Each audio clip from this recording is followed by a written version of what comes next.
கூட்டுறவு சங்க தேர்தல்களின் போது மஹிந்த தலைமையிலான கூட்டு எதிர்க்கட்சியினர் வெற்றி பெறுவதென்பது எதிர்காலத்தில் நாமே ஆட்சி அமைக்கப் போகிறோம் என்பதற்கு அறிகுறி என கூட்டு எதிர்க்கட்சியின் உறுப்பினர் ராஜகொலுரே தெரிவித்தார். கொழும்பில் இன்று இடம்பெற்ற ஊடகவியலாளர் சந்திப்பிலேயே அவர் இவ்வாறு கூறினார்.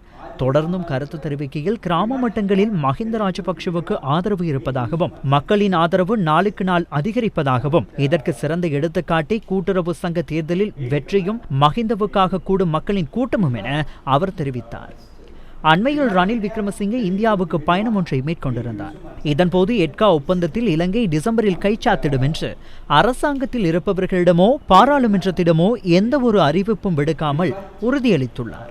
இது முற்றிலும் தவறான செயற்பாடாகும்.